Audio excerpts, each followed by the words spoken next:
This is Support is Sexy, episode 483, with attorney Art Steele, host of the Legal Ease for Entrepreneurs podcast. Welcome to Support is Sexy. I'm your host, Elayne Fluker, entrepreneur, author, and founder of Chic Rebellion Media. 5 days a week, Monday through Friday, I bring you inspiring women entrepreneurs who share their wins and lessons to help you take your business to the next level.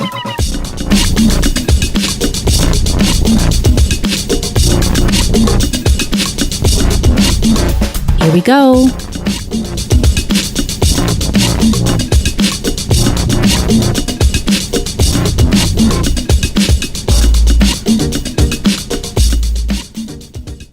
Hi, everyone. Welcome to a new episode of Support is Sexy. I'm happy to have you here. It just would not be the same without you. And if you are a woman entrepreneur who is looking for a new way to grow your business, a way to get your message out there without you having to leave your office, which might be your home office, even if it's not, I know a great way that you can reach new audiences again and again without you having to create the content or create the podcast. Podcasting is very hot right now. I appreciate you being here. I absolutely love it. But I want you to think about podcast guesting. If you're looking for a way to get your message out there, reach new audiences that really matter to you, podcast guesting. Now, if you'd like a free guide on how to be an unforgettable podcast guest who gets invited back again and again, I want you to download my free guide at girlonpodcastgift.com. That's girlonpodcastgift.com. Insider tips on how to be an unforgettable podcast guest who gets invited back again and again. Now, on this episode, I found out about this woman, Art Steele, in the podcast group She Podcasts for women podcasters. It's all about podcasts today, if you can't tell. But when I asked people for one of their favorite podcasts for entrepreneurs, Art Steele's name came up several times. I had not heard of her podcast before, which is one of the great things about this community. People share who they think is great, who you want to listen to, who has a great business, etc. So Art is the host of her own podcast, Legal Ease for Entrepreneurs. And basically, in my simple terms, she helps break down legal, law, everything you need to know for your business in the simplest ways. But if you listen to her podcast, and I hope you do, and we'll make sure we have a link to it, she also really shares very strongly, very vulnerably, her journey through entrepreneurship, because this is a fairly new business for her. She talks about leaving corporate America, launching this business, and then sharing her expertise. So she's been at huge firms and in corporate environments and had that nice paycheck, but entrepreneurship really was for her. She feels like this is her walking in her purpose, especially providing this expertise to women entrepreneurs. So I know you're going to enjoy this episode. So many bullets. I can't even go through all of them. Just get ready to get into Art's story and really listen to her expertise and advice about who you need in your life as an entrepreneur. And one of those top people is your lawyer. All right. So now, without further ado, Art Steele. So Art, thank you so much for joining us for an episode of Support is Sexy. I'm excited to chat with you. Thank you so much for having me. I'm excited to be here. Absolutely. So our first question, when did you first fall in love with entrepreneurship? I don't think I am in love with entrepreneurship. I stumbled upon it. It was just one of those things where it was almost like not a choice for me, just because of the industry that I was in. I just felt like I had done as much as I could working for someone else. And I'm a lawyer, and I was a tax lawyer. And as you can imagine, like being in a legal role is male dominated anyway. But like being in tax, which is transactional, is like super old white male dominated. And so I had just had a couple of experiences where I just felt like I'm not going to go any further. And this is not the road for me. You felt like you had kind of hit the ceiling? Yeah, like hit the ceiling. I was starting to not feel confident in myself. Mm-hmm. And, now I face a different kind of lack of confidence in, like wondering whether or not I can, make this business work. just from like the business aspect, but I was actually having questions about my own intelligence, and I was just like, I was living in it and I was like, this is not right. I think it Like, I I'm a understand smart person. right. It chips away at you in a different way than, Yeah. wondering about whether you can build your business kind of thing. Those kind of worries I think are different. So tell us about your background and where you grew up. So I am from Liberia, West Africa. My family, I grew up there and left when I was 12 during the Civil War, which started in, I think, like December of 1989. But my family left in 1990. And we lived in Ghana for a year while we waited to get our papers, immigration, all settled. And then I moved to the U.S. When it was 91. So I was 12. So we left when I was 11. So I was 12. I started school in middle school, which is like the worst thing you can do. Like, middle school is like when kids are like super mean. Yes. And this is back in the 90s when like natural was not even heard of. So I came from Africa with my natural hair. Like I had not, like, I was just weird. My mom was like, I'm not perming your hair because your hair is soft. There's no need for me to do anything with it. But I'm like, Mom, you don't get it. Please, you have to perm my hair. Like, I look different from all the other girls and I get made fun of. And so I was like bullied a lot. And the one thing that changed was I used to get made fun of a lot by the cool girls. And the one thing that changed was when they were giving out our report cards. This one girl who used to bully me all the time, she jerked it out of my hand, and she saw that it was like all A's and B's. And because my mom was African, so I was not taking home anything else. Right. And so despite the trauma I was experiencing at school, but that's another issue. But anyway, so she saw it and she just looked at me differently. Like she didn't become my friend. And the bullying kind of stopped, but then I became like the smart girl. And so I was like, oh, okay. So if I just don't want them to make fun of me, all I have to do is just make straight A's. And it just became this thing. Like I started associating like excelling and being the best at like having respect. Interesting. It's so interesting how those childhood things sort of translate for us. And it stuck with me all throughout college, and it became somewhat of a defense mechanism, because it was like, okay, yeah, I may not have the newest clothes, but I bet I'm like smarter than you, or I can do something better than you, or I may not have guys like running behind me, or I may not have like the latest hairdo or the latest clothes or nails or any of that stuff that my mom, who was African, would like not allow her under 25-year-old daughter to have. I just substituted being smart and excelling for that. Did you have any circumstances where maybe you didn't get a good grade? Maybe not, because like you said, your mom was African, so she wasn't going for it. But was there ever a time when you maybe got a C or a D or anything less than an A or B, and it made you almost obsessively worry about not getting the respect that you deserve or that you were starting to get for your grades? I just wonder if the opposite is true. I mean, I think I remember having like one bad semester in school, in high school, and like, and not actually, yeah, that I think that played into it, and that affected my confidence. But I was getting love from like nowhere, so I like couldn't go home and talk to my mom about it, because she would be like, yeah, you need to do whatever, and you need to do whatever it takes to bring this up, like no excuses. And so I just found a way to always like retreat into myself and like dig deep and then like come up with the grades, because I just never saw anywhere that I could get help. And when I got to around like my third year in college, when things just started to get really rough, like I started taking the brunt of my major courses, and I was taking like, I had two majors or two minors and a major and all this, and starting to prepare for law school, I got to a point where I needed to ask for help and I didn't know how. And I was not doing like, I had a couple of, like one semester in college where I had a couple of classes.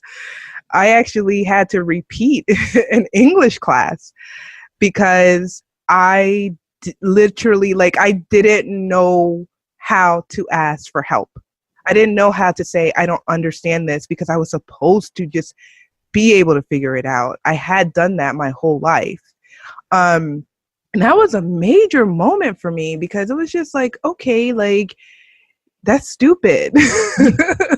Well, it's so interesting. First, thank you so much for sharing this part of your story with us. But I think it's such something for people to catch, for the women who are listening. You went through it in college, but a lot of us, this is really the whole reason as part of this show, that a lot of us don't realize how many times we come up against this struggle, whether we're conscious of it or not, of the struggle to ask for support, or even if it's offered, to accept support, which is the whole thing around here. So it's interesting, like you said, with you were used to doing well or getting your A's, and then in a situation where you needed to ask for that help and not really sure how to express that. And sometimes that holds us back from moving forward in the ways that we need to. And it was ego. And like I said, like, I had used that I'm smart and I have to be the best as a defense mechanism. So it was something that helped me through a situation when I was younger. It was like, oh, okay, if I make good grades, they won't make fun of me.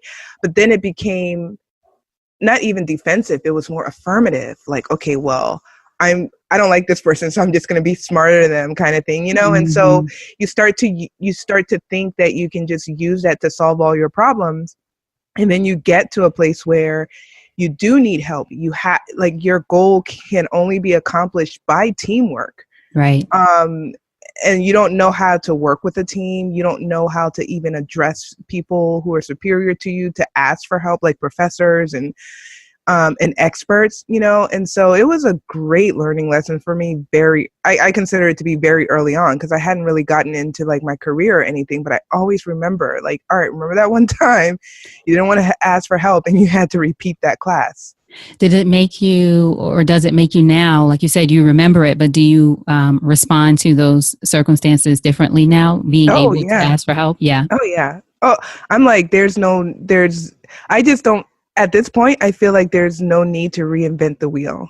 And I am definitely more collaborative than trying to work by myself. Like, when I was in college, when I was in high school, I would be that person who, when we would have group assignments, I would give out everybody, like, if there was like a pie and it was like 100% and there were 5 of us, I would give everybody 1%. And then I would do like the other 96, because I didn't trust them to do it as well as I would. And instead of, I would just be like, I'm just going to do it. So I don't want my grade. I can't trust you guys for my grades. But now I'm like, that's crazy. Right. I would never do that. Like, there's no way. There's just no way that my business could work if I did that. I have no interest in doing that now, because I feel like everybody has a role. Everybody has a gift. Everybody has something that they're good at and things that they're horrible at. And it's up to you as a business person to figure out how you can bring together a team to really play on those strengths. Yes. Now, you mentioned that you were studying law in college and got your law degree, obviously. But was your aspirations to be a lawyer because of something that was a desire in you, or was it sort of an expectation for that kind of career path, lawyer, doctor, engineer, etc.? So, I mean, when I was growing up, I wanted to be a doctor because that's what my parents told me I had to be. And that didn't work out. I took AP Bio and I was like, okay, so I'm not going to be a doctor. Right. And then I don't know how somehow the idea of a lawyer entered into my mind. I don't know if it was, I don't think it was direct pressure, but I do think that at that age, those were the only like occupations I knew about. just because that's all you do, like lawyer, doctor, engineer, nurse. And I knew I wasn't doing anything in the medical field. I knew I wasn't doing anything in math because I didn't like math. And so I was like, okay, I'm just going to be a lawyer. And so I, since college, I remember that being the next step in my head. It was to go to law school. Now, you mentioned that you were well, I guess it wasn't a firm. Was this the position you mentioned to us earlier? Was this the one at Discovery Communications? You decided That to was make the that move? last, yeah. That was the last position that I had before I started my own law firm. Now, you were a Global Tax Counsel there, right? Mm-hmm. You told us a little bit about why you eventually decided to make that move, but was that difficult? Because at least for what it seems like from the outside, that seems like a high level or high profile or a quote unquote good job, right? As they say. Was there any resistance, whether for you or for your family or even friends, of this idea of you're going to walk away from that? No, there was no resistance at all. So like I started at Discovery in like April, I think, of X year. And within 6 months, my boss came to me and told me that two of the people in my department had been laid off. And like I was like, as soon as I got there, I had been working on this project nonstop, traveling and all that stuff, like totally exactly what I wanted to work on. And so 6 months later, he comes to me and tells me this. And the first thought that popped into my mind was, I wish it had been me. Mm. And I had no idea where it came from. But it confirmed that I was not happy there in just 6 months. And I think it had to do with like when I was in law school, I by the time I was like a third year law student, because law school is 3 years, by the time I was a third year law student, I knew that I wanted to start my own firm. I knew that I wanted to, not necessarily the business of having my own firm. I just wanted to do what I wanted to do. I just wanted to use my degree to like help everyday people instead of going to a firm or a corporation where you're helping multi-million-dollar companies. And so when I left the law firm, which is Skadden, that I was working at, that feeling had come up. And instead of trying to really figure out what I wanted to do next, I just went to another corporate job because I was afraid. It was a big decision. And then here I was 6 months later and nothing had changed. And so I knew it was time to move on. I knew that the next job was not going to save me, that it was going to be 6 months and then I would feel like this again. And Right. it's like in your career, you can only have like that one little blip before people start thinking it's you, you know? Mm-hmm. Like, And sometimes it is you, right? And not that is something wrong with you, right, but it's just like, I thank you for saying that, because I think, or for a lot of us, I've been in this position where I think it's the company or wherever I'm working or the boss or et cetera. But no, it's me. I don't want to do this. And another right. job is just going to end up the same. It's like relationships, right? It actually is.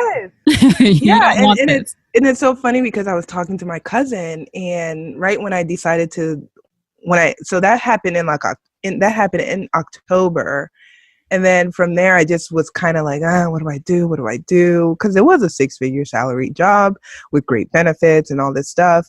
And then I started being recruited by law firms because they were going to my LinkedIn page and seeing my experience. And, it wasn't very like common to have a Black woman who was in tax, who had been at a big law firm and then had been in-house. So a lot of law firms were recruiting me and, I started getting carried away again. And it's like, at this point, they're talking about like a $250,000 salary. And it's like, and so I went to a meeting with a recruiter. And I'm so excited because I just want to leave this job, right? Mm-hmm. So I go to this meeting with the recruiter. And the minute he starts talking, he's like, yeah, this job is partnership track. And you would be the only person there. This would be an amazing opportunity. You'd be the only associate, so you could really grow with these two partners. And as he is saying this, I'm just like, I don't want to, like, it was just like, Feel I the don't want to golden do, handcuffs getting yes, tighter, right? right? So I call my cousin and I'm like, Max, like, I go to this thing, the pay is great. I'm like a shoo-in for this job. And she's like, Art, Like, she was like, trust me, 6 months from now, you're going to be regretting this. And the guy kept emailing me. He was like, hey, send me your resume, send me your resume. And I just couldn't do it. And so at that point, it was not hard because I literally felt like all other doors were closed. It was me closing the doors myself. Mm-hmm. But I just couldn't bring myself to go through that again. Like, even now with my experience, I've had people like reach out to me and I'm just like, I don't know if I'm struggling to run this business, but I don't know if I could go back to that. I don't know if I could go back to being judged on being 10 minutes late. Right. Like your whole day is ruined because you're 5 minutes late, and you don't get the next two assignments because you're 5 minutes late. You're going to have a 15-minute conversation in your evaluation that's going to happen 8 months from now about when you were 5 minutes late. Right. I can't do that anymore. Not unless I'm getting like $1 million a day, because I'd be there for one day and then I would go. And that's the trade-off too, that, for people listening for the women listening who do have jobs, if you love it, great. But if it's not for you, eventually it's just going to come to the surface and it's just not going to be for you. It's going to be you. You will need the change. As opposed to forcing. And I felt the same kind of way. I just want to do, and not that, let's be clear, obviously there's things that I have to do as an entrepreneur that I don't want to do. It's part of the business or a task or things like that, but I know why I'm doing it. I'm more tied to my why than for me when I was working for a corporation or a big outlet or those kind of things. Yeah, I fantasize about the paycheck that I used to get. Right. Like that, like real talk. I fantasize about the paycheck, the benefits, the laptop I used to get every 2 years, the free office supplies, office supplies, and the free events at the Kennedy Center, and like all this stuff. Like, I miss all that stuff, and I am too tired to do any of that stuff now, because I'm running this business. But I don't forget those days. Like somebody once said that, like, my worst day in running my business is still better than like my best day at the firm. I can't go back there. Now, tell us about the time a chance encounter with Oprah Winfrey saved your life. Was that while you were at Discovery or after? Yeah, so I was at Discovery. So the OWN network, OWN, the OWN network, Oprah Winfrey's network, and Discovery has a joint venture. And so she's a network in the whole Discovery Channel group, if you will. And so at the end of the year, they have a lot of different networks. So they have TLC and Animal Planet and the American Heroes Network and, all these different ID and all these different networks. And so at the end of the year, all of the network executives, or the CEO of each network, had to come and give a presentation to the board, because Discovery is a public company and they have a board of directors. So every year, these network executives have to come and say, hey, this is what my network is doing, and all that stuff. So Oprah is the CEO of the Oprah Winfrey Network. So she had to also come to Silver Spring to give her presentation to the board. Well, when Oprah is coming, it's not just any other executive, obviously. So they basically did like an Oprah Winfrey show. And so it was pretty amazing, because like Discovery, I think, is like maybe 13 floors, and they have vaulted ceilings going all the way from the bottom all the way to the top, and then there's a staircase. And so that's where all the people were, and literally there were people from the bottom floor on the staircase. It was amazing to see Oprah Winfrey. So she was on a stage presenting, or sort of like a show where someone was interviewing her? She was on the stage. They were interviewing her. Okay. And some of us were encouraged to submit some questions, and some were selected, and they got to ask her. And so somebody asked her a question about purpose. I don't remember the exact question, but I just remember Oprah saying, like, all of you, all of us have to find our purpose. And we have to ask ourselves, like, you have to go to the very beginning and ask yourself, like, why did that sperm meet that egg? Because if any other union had taken place, you would not be here. And when you think about the chances of getting pregnant and exactly which sperm meets that egg, the chances are like 1 in a million, you know? And you're here. So you're here for a reason. And I remember just being like, oh my God. She's speaking to me. She's speaking directly to me. And so this was in March. So this is now about 6 months after my boss had told me that those people had gotten laid off. Mm-hmm. And I just remember being like, because I had at this point, I had called some friends who were running their law firms. I had started talking to other people about it. And so I was like, I was just on the fence, but knew that it was what I needed and was my next step. I was just afraid. And so when I heard that, I was like, okay, I just need to be out of here. Because the way I looked at it was, I was doing like really complex tax work and up in the tax code. Like you guys would not even ever care to know. Every time Discovery wanted to buy a company, I had to write a memo for what the tax implications would be in like the millions of dollars and come up with some strategy of how they could restructure the deal to avoid those tax consequences, right? And so this was like really brain-cracking work. And I remember sitting there just thinking like, why am I doing this for them? Like when you think of how many Black women can do this kind of work, why am I doing it for Discovery, for this company that if I like drop dead today, they would post my position like the next day. Mm-hmm. Right. They wouldn't give a crap. And I could be replaced in like no time, you know? And so I was like, I really need to use this to help small businesses. Like small businesses can't afford to hire me at like the rate that I was working at Skadden, which was like $600-700 an hour. They can't afford that. And if they go out and hire some other lawyer, they're not going to get the same quality work that I would bring to the table because of my experience working at Skadden and working at Discovery. So I felt like I was wasting my gift. I felt like I was lucky enough to have acquired these skills to be able to move in this tax planning world, but I should not be using it for Discovery. Now, when I first became aware of you, as I mentioned to you before we started recording, speaking about your business specifically or your expertise, when I saw everyone was mentioning you in the She Podcast Facebook group, we'll give them a shout out. I love She Podcast. Yes. And I visited your website, and the first thing I honestly said was smart.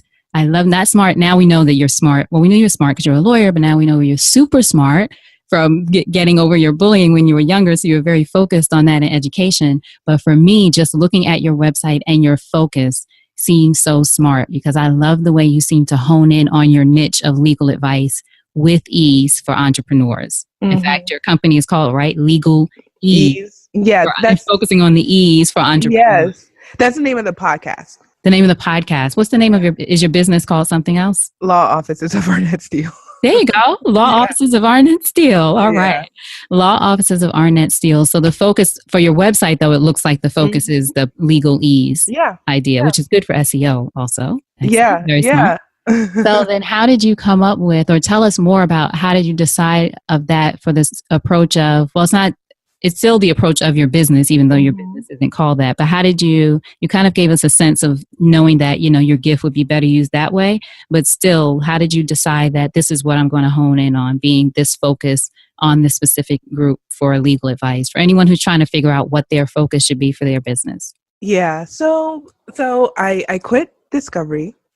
I quit Discovery and a couple of things happened. So first I realized that I can't really help the masses like I wanted to, because in order for me to like pay bills, run my firm, I can't offer $100 contract. I can't put up free contracts for so many ethical, legal reasons, but also I need to live, right? I didn't have anybody supporting me. So I started to realize like most of the people who started being referred to me were people who would go like, they were being referred to me by like lawyers from Skadden or people who I had met at Discovery. Like if they knew someone in their family or another lawyer or whoever who needed some kind of work, that's how I started getting a lot of my work. And then I realized I'm helping small businesses, but I'm not really helping Black women, honestly, to be honest, with their business. And so that was it was like, okay, well, I left, I left this job that was like stable. And then I'm here, like basically charging people $3,500 to draft, partnership agreements and all that stuff. I'm still not reaching the people who I want to reach. Right. And so then it was like, I'm not really fulfilling my mission. So kind of put that aside. And then I'm struggling with my business because I was a lawyer, but I had no idea about running an actual law firm, right? Like, and I'm not even talking about like the ethical stuff, because that's all I was concerned about, because lawyers have so many ethics that they have to, ethical rules that they have to navigate when running a law firm. And that's all I was focused on. Make sure you get the ethical regulations or rules right, and then do client work. But I didn't know anything about the marketing, about getting clients, about, lead generation, all the things that actually bring clients into the door, developing content, none of that stuff. So after I would get regular referrals from friends and family members and all that from my network, but it wasn't enough to keep things going. And so I started putting a few things in place so that I could start generating my own leads, and they started working. And I was like, oh, okay, this is not bad. I kind of know what I'm doing. And so then I met up with another friend who was a business owner, and she's a lawyer actually, but she is not a lawyer anymore. She has a bridal business, or bridal, what's that thing called? Boutique. Mm-hmm. And we were talking, and I was like, man, like, it's a struggle. And she was like, oh my God, me too. It just goes month to month. And I was just like, wait, because I came from a background where I didn't know that many entrepreneurs, and so hearing her say that, I was like, wow, like I just talked to somebody else who said they were struggling. And then somebody else said they were struggling. Different types of businesses, right? Different types of businesses. And I was like, you know what? Like, we're all out here struggling. And so I started the podcast because I just wanted to document my own journey about struggling to build a law firm. And then people, because I had kind of turned a corner, people started asking me, like, how did you do this? How did you do, like, tons of like people who all wanted to start, Black women all wanted to start their own law firm. So I was like, okay, why don't I do a podcast about how I'm running my law firm and how that works? So I started the podcast. I called it The Shingle Life, because whenever you like start your own law firm, they call it like you go hang out your own shingle. Mm-hmm. Yeah. So I call it Shingle Life, and I'm kind of going down that track. But then like people realize that there's this lawyer who has a podcast. And so they I started navigating the online space, and I started to see people give like horrible legal advice. And I just get mad. I'm like, oh my goodness, like what are people doing? So I do an episode about, these are some legal things that you need to keep in mind. And it just took off. Mm-hmm. And people just were like started sharing it. I started joining all of these groups, and people were like, what's this legal thing? What's this? What do I do? And I'm just like, whoa, like this is some simple stuff, like LLCs and S corps. In my mind anyway, this is simple. Like, well, I can tell people about this. Right. And that's some of the things that people, some of the, like you said, either simple or basic, or just, let's say, the starter things that people need help with. But if they don't get the help, well, like you said, they either get wrong advice, which is awful, or if they don't get the help, they won't even start. Whereas, like you said, it might be a simple thing if you have the right attorney or someone like you who can help say, this is where you go, or here's a draft, or here's a this from my website. Get moving along. So that was another thing that I loved about what you offered too. You're giving people, these are the tools you need to get started, to keep going, to do it in a smart way. Right. And I was just, and so then that's when I went back to that idea of Art, this is how you can reach people. Like, you can do a podcast episode about LLCs. So now, instead of charging somebody a $300 consultation to have an hour talk about you, you can just record a podcast episode and not charge anyone. Because that was the thing that so many people would email me, hey, I'm starting a business, I don't know. And I'm like, I can't get on the phone and talk to you for 45 minutes. I can't do that 10 times a day. That's 4 hours. Like, I can't, I'm not going to get the client work done, and I'm not going to get paid. So whenever I would say, well, it's a $300 consultation, they would be like, oh, and I never hear from them again. And I would feel bad because it's like, it's not that complicated, but I just can't take time out and talk to every single person. So I started to identify what I thought was either the simple stuff that I could explain to people, or stuff that I thought I could give away for free, to be honest. Yeah. And so that's what I use the podcast for, because it's kind of like when I teach my law students, it's not about teaching people how to DIY legal. It's teaching people how to recognize when they need a lawyer. I think that's the key, because so many people don't know when to call a lawyer, or so many people don't know where to go to get the help that they need, that they can even do themselves. So for example, forming an entity. Do clients pay me to do that? Absolutely. I have a lot of clients who pay me to form their entity, draft their agreement for them.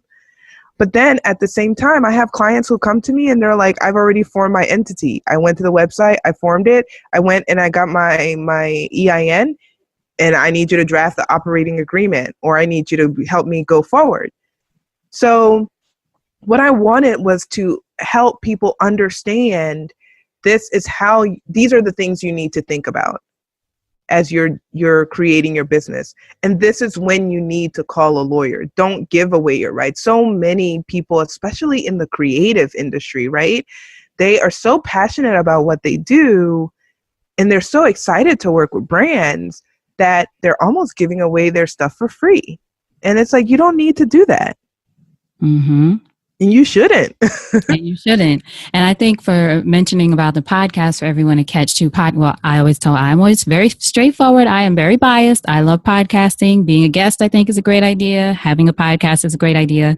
So that said, but to your point about thinking of how you can share your expertise on a podcast, and especially some of the things that you might charge $300 for a consultation on the phone, and people might be thinking, well, why would you then share it on a podcast for free? But for me, and tell me if I'm on the right track here, from a bigger picture perspective, one, you're obviously someone who wants to be of service to people, so there's that.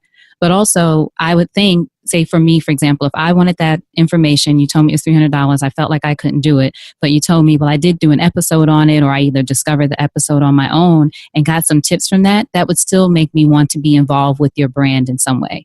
Learn more about you, take a course, sign up for something else. There'll be other ways that I would want to engage. So it's bigger than just that one interaction, or, I didn't get that $300. Again, I'm not trying to put words in your mouth, but just what I hear. And Elayne, like I could charge for every episode I do. I could charge for all the ebooks. I could charge for all the webinars, and people would pay for it. But when those people came to me to ask me how to form their business, I would have done it for free. It's just that I had limited time. That was really it. Like, I had limited time. Like I said, I did start out. When I first started my firm, I'd spend hours on the phone with people, just giving them free advice. And then I was like, wait a minute, rent is due. Right, exactly. So either I charge them, or I only talk to the people who pay me. Does that make sense? Yes. Right. So, and I didn't want to charge them. Right. But then I just can't spend all day on the phone, because I need to develop my pipeline or lead generation. I need to write content so that it can attract people to my business, to my brand, and all that stuff. And then I need to go out and network. And then I need to actually do the work.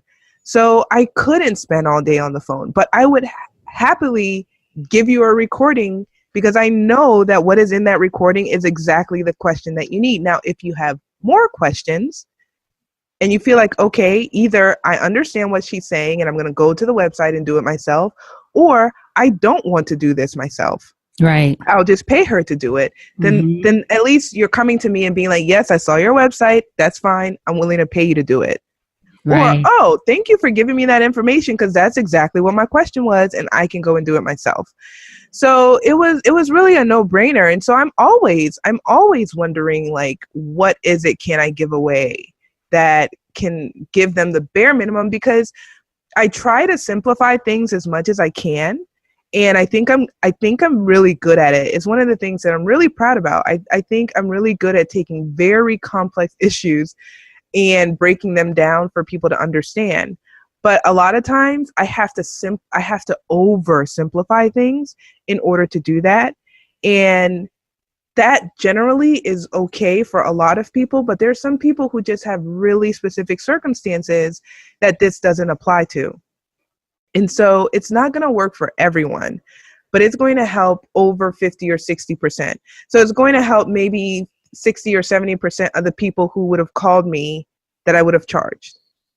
So for the other 30%, you just got to pay somebody. Right.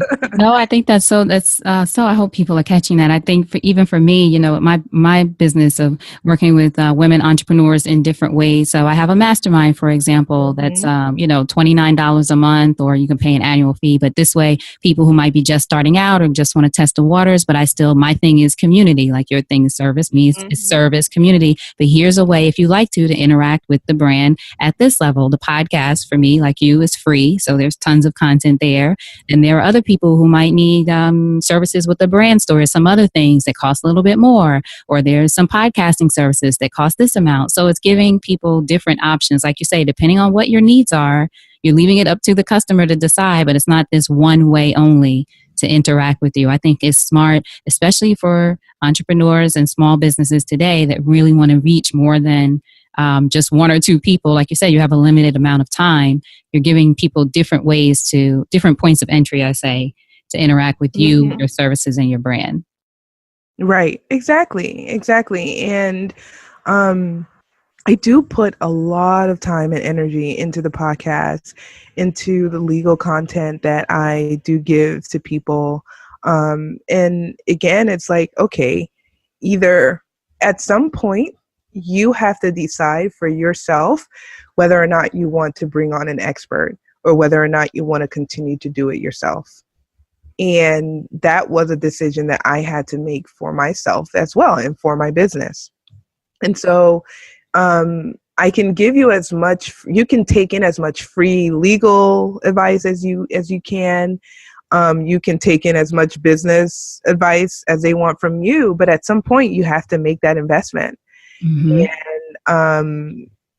I can't really say when that is for you, because, you know, for me, I think if you're dealing with anyone else, you want to get a lawyer involved. And and sometimes it's always shocking to me how people like people will get contacted by big brands. And I feel like if it were me, the minute somebody contacted me, I would be like, let me get a lawyer. I think like that too. Let me get somebody to read over this agreement. Yeah.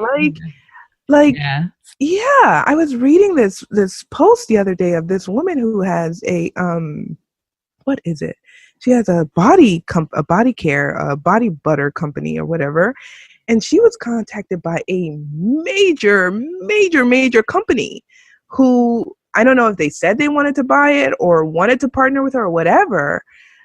But like, I mean, it was a major company, right? And I'm just like, the first thing you do is you get a lawyer. And so she was talking about how she didn't want to sell her company. Her company means everything to her. And so she wrote them they asked her for some samples, which I'm just like, you just sent them your like, oh my goodness, whatever. But she sent her samples and wrote them a handwritten note and was like, this company means everything to me. Please don't try to steal it from me. And I'm like, a handwritten note. A handwritten note. I'm like, not even an email that you could at least say, this I sent on this date, right? I was just like, And sometimes people think, you would know more than me, but I know just from either friends or women entrepreneurs I speak to, sometimes when I suggest things like that, oh, you should get a lawyer to look at that or have someone, or I assume I want most women to just have lawyers. They should just be in contact with someone anyway. Well, you should get your lawyer to look over that. Oh, don't be paranoid. Oh, okay. I don't think it's being paranoid. I think it's just protecting your business or making sure there are no misunderstandings. That's what I always say. You just don't want there to be misunderstandings. But have you found that some people think, oh, I don't need a lawyer well, obviously that woman did. I don't need a lawyer. It's just very casual kind of thing. I don't even think the idea of a lawyer entered into her mind for her to even say, I don't need a lawyer.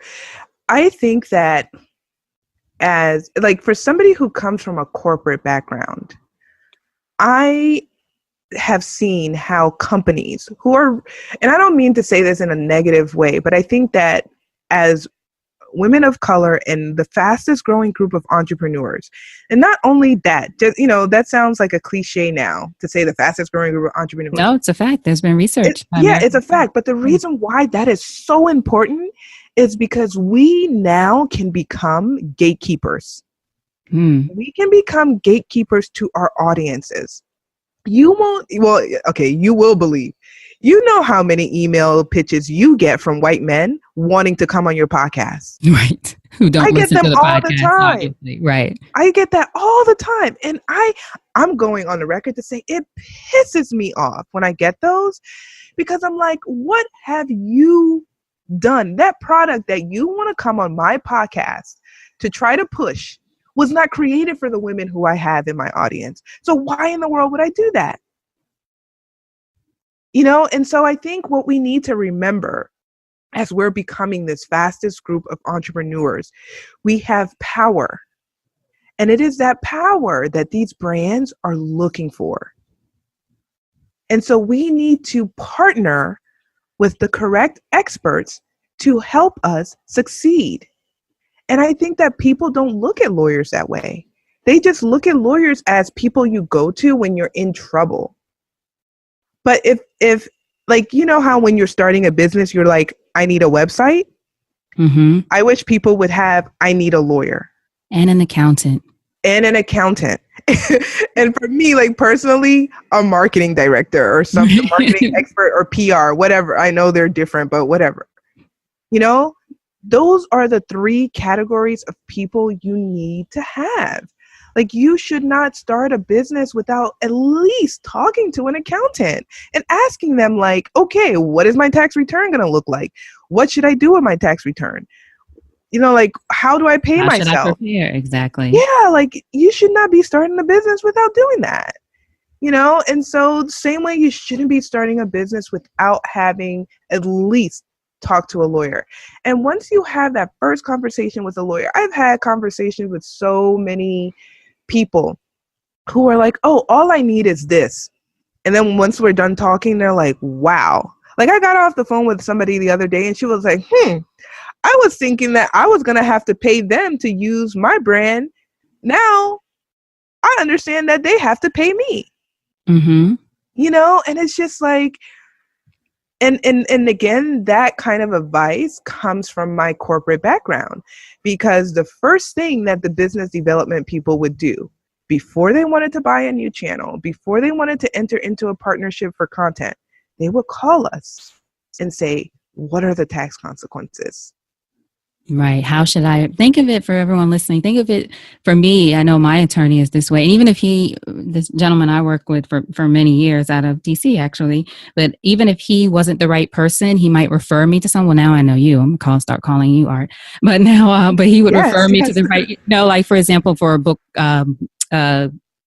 agent agreement. So I was like, oh, I got this thing. And I was like, oh, I got this thing. It looks great. And let me contact my lawyer.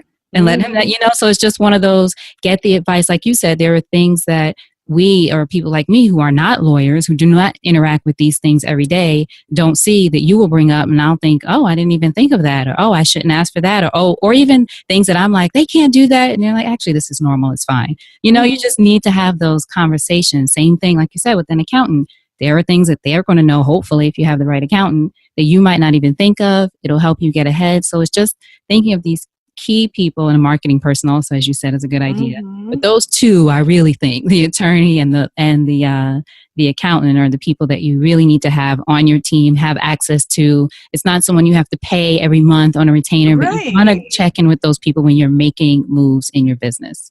And I think, like, I truly, I would recommend anybody starting a business to at least pay that initial $300, $400, $500 to have a consultation with a lawyer. Because what's going to happen is your whole mindset is going to shift. You're not like, you're going to be like, oh, so now as you move through this business, you're going to think about it like in a different way because of this conversation, even just a 1 hour conversation you've had with this lawyer. Mm-hmm. And you can start saying like, oh, I wonder if that's possible. Oh, but wait, is that going to create some kind of legal issue? Oh, wait, maybe I can do this. Oh, but can they take this from me?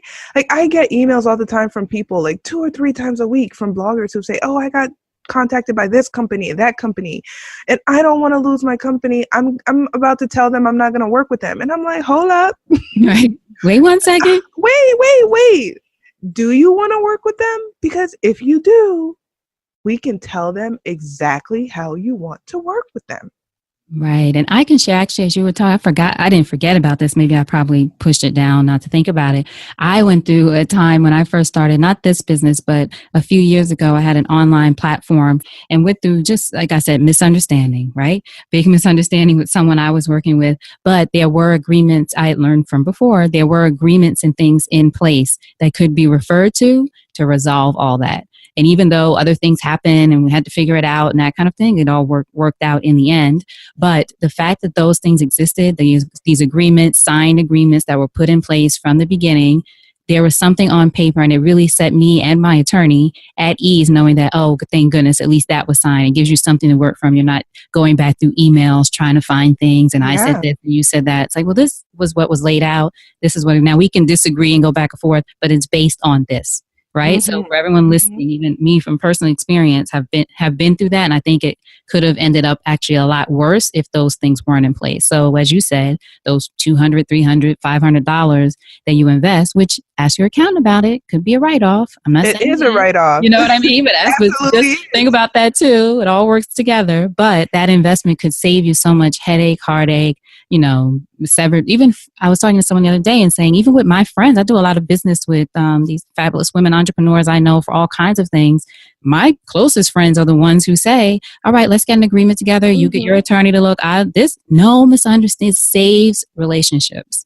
It saves. Right. And a lot of times what you think in your head or what you think somebody says isn't what they think. Right. What they all think. Interpretation. Right. Right. So I always tell people, like, if somebody says, okay, like, especially with people who have clients like graphic designers, web designers, and, one-on-one coaching and whatever, always put it in writing, because then not only that, go over it with that person, go over your contract with your prospect or potential client, because you want to say, hey, okay, I just want to make sure you read this part here where it says that if you don't respond to my emails within 5 days, your full balance is due.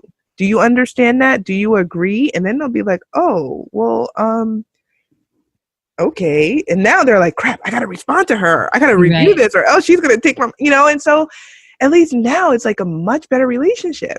Mm-hmm. But if you don't put that in there and the person just takes 3-4 weeks to get back to you, now you can't move on to your next project, and then they could come back at any time. It's just, so contracts are just a way of like really making sure that everybody is on the same page, literally. And I feel the same way when I have to write contracts for tiny little things, for like, I got to pay somebody $75 to do XYZ. I got to write a contract. Mm-hmm. It's annoying. Right. It really is, because that stuff takes up time. But, that $75, even if that person ends up giving you the money back or I end up paying them, it could just ruin a relationship.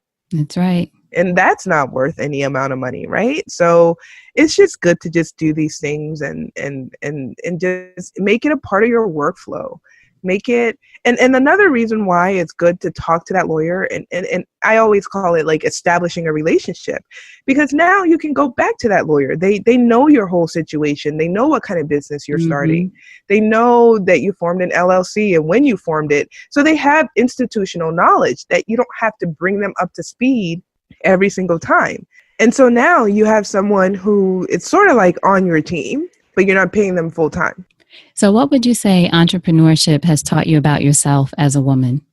It's taught me a lot. I think one of the things I think it's taught me, which is it's not a positive, but it's definitely taught me how, I guess, not disciplined I am. Not in a bad way. And you know, I don't see that as a negative. It's something that I'm working toward. You know, all the regular, like, it's really taught me that I can make it on my own, blah, blah, blah. But I think it's definitely taught me how to be more focused and how to it's definitely helped me with my time management. That was something that I struggled with. Yeah, those are the things. I mean, it's forced me to be more disciplined. So in closing, if you think over your life and career and you had the chance to thank only one person whose support was critical to you personally or professionally, who would that be and what would you say? Gosh. Support?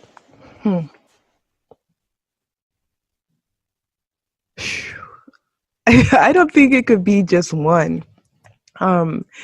But I think I would say maybe I would say my uncle, who he's like Liberian. He's this, I can't remember how old he is, like maybe 65 or whatever. He lives out in California and he's like he always loves to say how liberal he is because most African people his age are super conservative.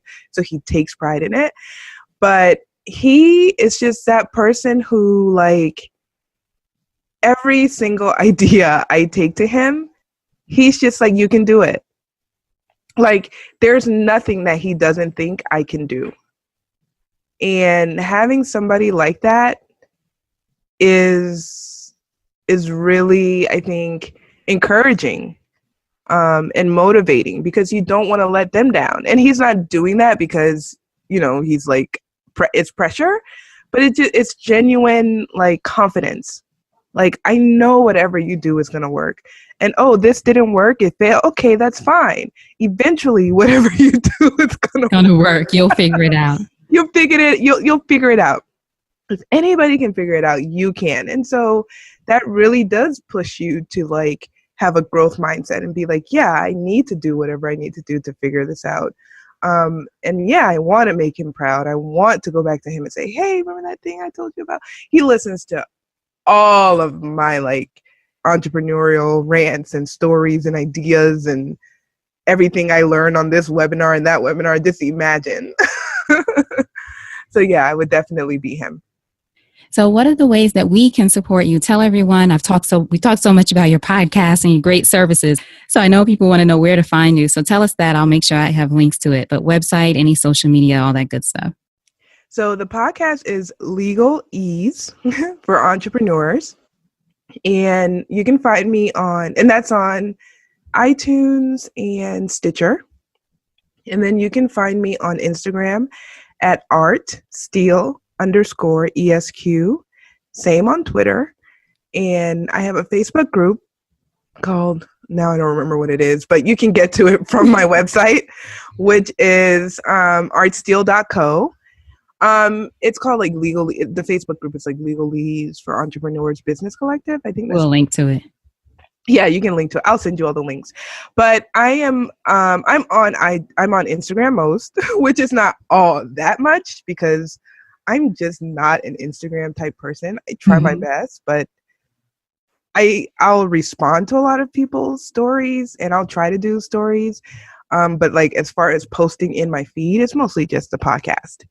Okay, excellent. So thank you so much. You gave such great advice, and I know you have a sore throat. She's been I'm pushing sorry, through. you This is guys. great. No, it's good. It's good. It's great. You gave such great advice. I appreciate it. And I'm happy to connect with you. As I said, I really do love your approach and what you're doing. So I know people got a lot of it out of it. Thank you so much for having me. And support is sexy. It really is. Like, we cannot do this alone. We should not.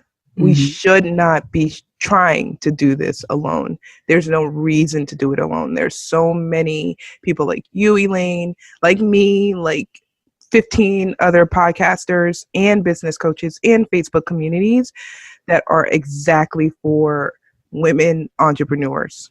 All right. I hope you enjoyed that conversation with Art. And as she said in her parting piece of advice, you do not have to do it alone. We say it every day here, right? But it's good to hear it from other women that come on the podcast. You do not have to do it alone. Now, to find out more about Art, to find out about her services, her business, her podcast, make sure you go to supportissexypodcast.com. Go to that search icon at the top and just type in Art. A-R-T, supportissexypodcast.com, and just search Art. Thank you so much for being here. You know I appreciate you. Until we chat next time, always remember, as Art said, you do not have to do this alone, and you deserve support. And I'll talk to you soon. Take care.